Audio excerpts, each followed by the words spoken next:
Bonjour, bienvenue dans cette formation pour la vidéo à destination des églises.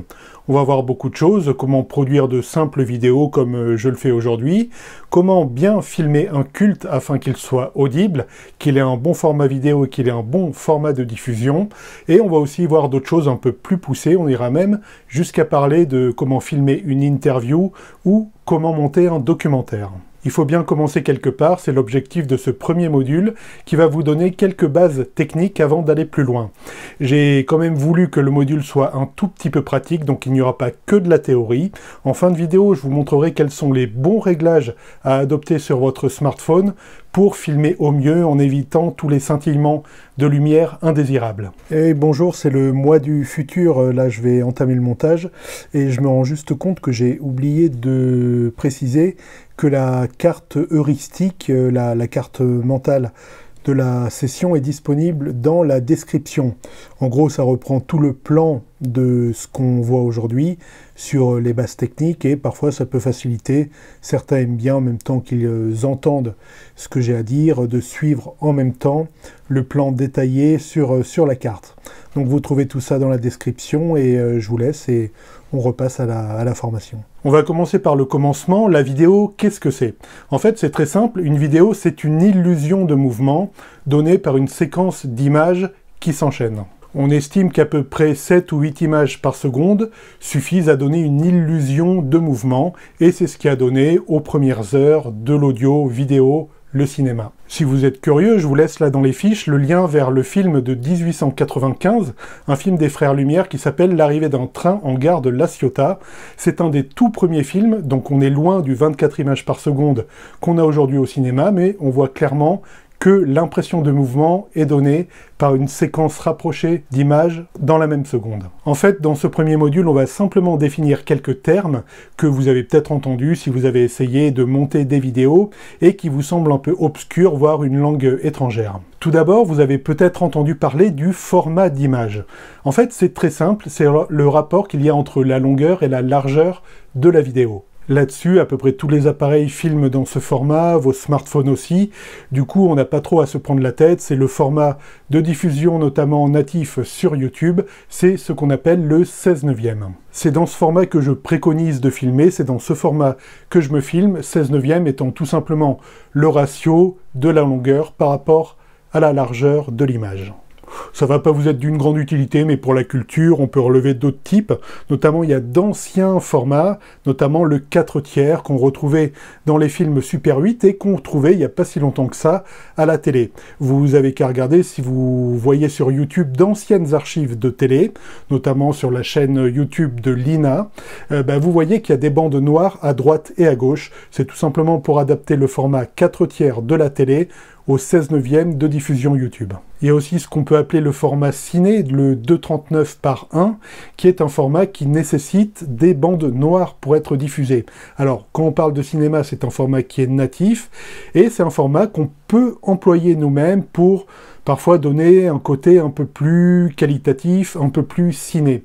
Faut pas non plus en abuser, faut en avoir l'utilité, faut pas juste se dire qu'en ajoutant 2 bandes noires sur du 16/9, on va obtenir un film de Stanley Kubrick. Mais l'idée est de rendre un aspect visuel qui fait un peu moins YouTube et qui fait un peu plus documentaire, un peu classe, quoi. Ce que vous avez à retenir sur le format d'image, c'est tout simplement qu'il n'y a pas grand-chose à régler. Votre téléphone, en principe, filme en 16/9, donc ce que vous voyez dans l'écran, c'est ce que vous verrez ensuite diffusé sur YouTube dans le même format, et je préconise au début de rester dans ce format, que ce soit pour vos facecam, comme je fais aujourd'hui, ou pour vos diffusions de culte. L'autre paramètre dont on va parler, c'est tout simplement la fréquence d'image. Ça peut paraître un peu barbare, mais en fait, c'est très simple.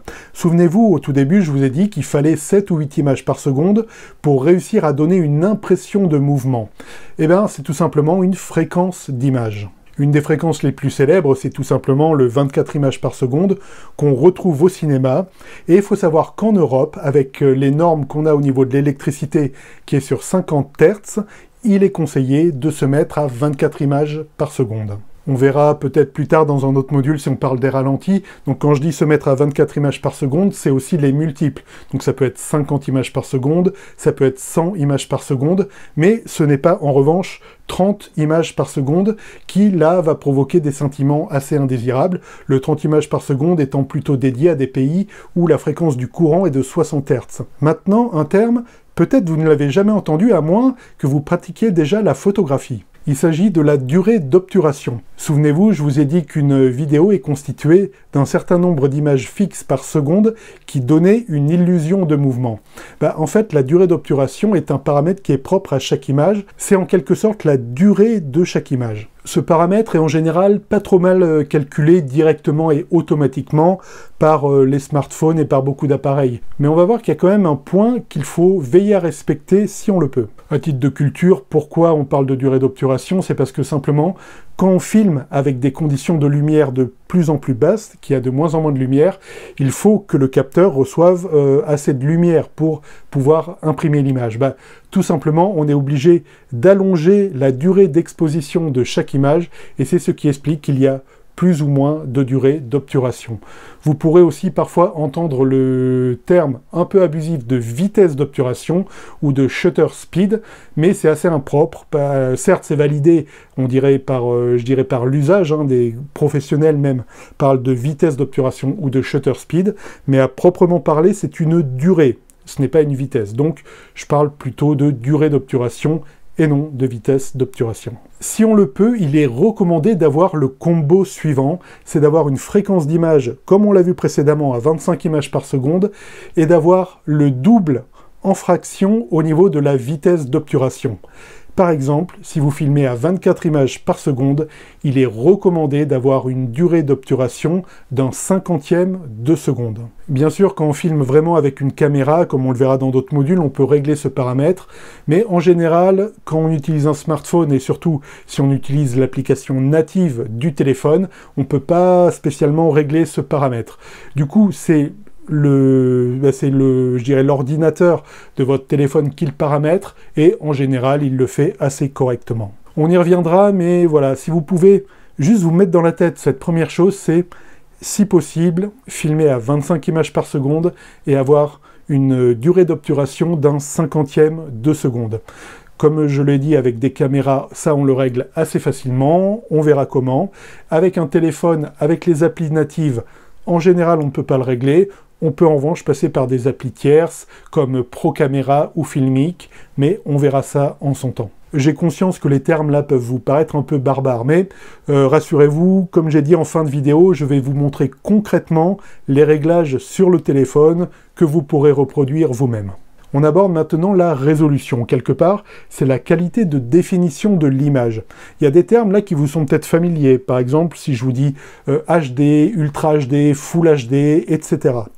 Tout simplement, une qualité d'image se donne sur le nombre de pixels qu'on trouve à la verticale de l'image. Quand on a 720 pixels sur une image, on dit qu'on est en 720p. Ça correspond à l'ancien format HD haute définition. Quand on a 1080 pixels sur la largeur de l'image, comme ça, on parle de Full HD. Dans ce cas-là, on considère que c'est le format de diffusion qui est le plus courant, en tout cas sur YouTube. C'est vrai que YouTube diffuse maintenant en 4K et même peut-être au-delà, mais c'est vraiment le format de diffusion privilégié sur YouTube. Enfin, on va parler de la 4K qui, grosso modo, c'est pas exact, mais grosso modo, correspond à 4 fois la définition Full HD. Donc le K voulant sans doute dire Full HD, 4K c'est 4 fois ça, et donc ça correspond, toujours en largeur de l'image, à 3840 pixels. Selon les normes, selon les ratios, parce qu'il y a diverses normes, mais en gros, c'est ça. En tout cas, si vous devez retenir quelque chose, le format 720p, le format HD, n'est quasiment plus utilisé. Aujourd'hui, on commence en diffusion en général à 1080p, qui est un format tout à fait correct, le format Full HD, et on filme en 4K. C'est une recommandation, ça, que je donnerai toujours, à moins d'être très short sur notre espace de stockage, mais c'est de filmer à la meilleure résolution possible permise par votre appareil, que ce soit votre caméra ou votre téléphone, et ensuite de diffuser en Full HD. Par exemple, actuellement, en fait, je me suis filmé en 4K, c'est la meilleure définition permise par mon téléphone. En revanche, lors du montage, j'ai fait l'export en Full HD pour YouTube. Enfin, on va parler d'autres paramètres. Il y a d'autres paramètres en vidéo dont on parle un peu moins souvent. Là aussi, les photographes vont peut-être voir de quoi il s'agit, mais il y a l'ouverture. C'est un autre moyen pour laisser passer de la lumière sur le capteur quand il n'y a pas assez de lumière. Souvenez-vous, je vous ai dit qu'on pouvait jouer sur la durée d'obturation pour s'il n'y avait pas assez de lumière pour faire en sorte que le capteur ait assez de lumière pour tourner la vidéo. Et bien on peut aussi jouer sur l'ouverture. C'est tout simplement l'ouverture de l'objectif, qu'on appelle aussi diaphragme. Diaphragme étant plus un terme propre à la photographie, mais c'est la même chose. C'est un paramètre qui joue sur l'apport de lumière, mais qui joue aussi sur la profondeur de champ. À savoir, est-ce qu'on va avoir plus ou moins de flou d'arrière-plan. Vous savez, c'est quelque chose qui est souvent recherché, le flou d'arrière-plan. Ça, c'est en jouant sur l'ouverture qu'on va pouvoir l'avoir. Alors, les smartphones aujourd'hui réussissent à les simuler, mais on ne peut pas vraiment l'avoir. Pour avoir un beau flou d'arrière-plan, on verra comment s'équiper dans la partie matérielle. C'est le deuxième module de cette formation. Pour ce qui est de gérer précisément l'ouverture, de comment avoir le flou d'arrière-plan, jouer sur les réglages, ça, on verra ça dans le troisième module. Il y a vraiment un module qui est dédié à la lumière, la gestion de la lumière, les sources artificielles, sources naturelles, etc. Voilà, on verra tout ça en son temps. Enfin, un paramètre qu'on peut évoquer, c'est la balance des blancs. C'est un paramètre qui est en général bien géré par les appareils, que ce soit les téléphones, que ce soit les caméras. Bien sûr, on est dans le cadre d'une formation vidéo pour les églises. Du coup, on n'a pas a priori de lumière un peu trop étrange à filmer, où ça pétarde de tous les côtés, où il faut réajuster sans arrêt. Du coup, laissez gérer la balance des blancs en automatique et en général, ça va le faire. Et même si ça ne le fait pas, une balance des blancs en fait, qui est mal gérée, ça donne des teintes un peu bizarres sur la tête. Vous voyez, on a des tons qui sont dits un peu trop chauds, donc qui se rapprochent vers le rouge, l'orange, etc. Ou des tons un peu trop froids. On a la tête un peu verte, quoi, verte, plutôt bleue, comme un cadavre, quoi. Ça, voilà. Et il peut arriver qu'on ait ce rendu indésirable en filmant. Heureusement, on peut en général bien le récupérer au montage. On verra ça dans le module sur le montage. Tout ce qu'on a vu là peut vous paraître un peu obscur. Rassurez-vous, maintenant on va passer au cas un peu concret pour que vous puissiez quand même un peu démarrer juste avec ce premier module, même s'il est très théorique, avoir un petit aspect pratique. Je vais vous montrer le réglage d'un téléphone. Alors, il se trouve que c'est mon téléphone, donc je vais vous montrer un réglage sous iOS, hein, c'est les appareils d'Apple, mais les paramètres existent aussi sous Android, enfin s'ils sont aussi bons qu'ils le disent. Du coup, voilà, vous allez passer derrière mon épaule et je vais vous montrer tout ça. Le premier paramètre que je vais présenter, que je vous recommande d'adopter, n'est pas lié spécifiquement au format d'image, mais c'est de vous mettre tout simplement en mode avion. Voilà, ça évite beaucoup de choses indésirables, de notifications indésirables qui peuvent vous perturber pendant l'enregistrement. Donc voilà, mode avion. Ensuite, il faut faire comprendre à l'appareil qu'on veut faire du 25 images par seconde et non du 30 ou du 60 images par seconde, comme on l'a vu dans ce module. Du coup, il faut accéder au réglage de la caméra. Alors, ici, ça ne distingue pas. Là, je suis sur iOS, c'est appareil photo. Hop, voilà. Donc là, il se trouve que j'y suis déjà, 25 IS, 25 images par seconde. Mais il se peut, que vous ayez quelque chose de coché, c'est les formats PAL. Voilà, c'est ici, vous voyez. Donc ça, c'est les formats, et parfois, donc, afficher les formats PAL, donc c'est une norme, hein, notamment en Europe, et si jamais c'est décoché, vous voyez, vous n'avez pas accès aux 25 images par seconde. Vous avez que le 30 et le 60, qui est notamment utilisé, qui est bon là pour les lumières à 60 Hz, qu'on trouve notamment, je crois, dans les pays asiatiques. Pour avoir le 30, ou pour avoir le 25, pardon, ou le 50 images par seconde, afficher les formats PAL, hop, on clique dessus, voilà, et voilà, vous voyez, ça m'affiche 25 images par seconde, et du coup, on peut se mettre dessus. Et comme on veut vraiment filmer en Full HD avec la meilleure fréquence possible, à la meilleure résolution possible, on se met plutôt, hop, là-dessus. Nous voici maintenant dans l'appli vidéo. Tout simplement, de base, elle est en photo, il faut tout simplement passer en vidéo comme je pense vous l'auriez fait sans moi.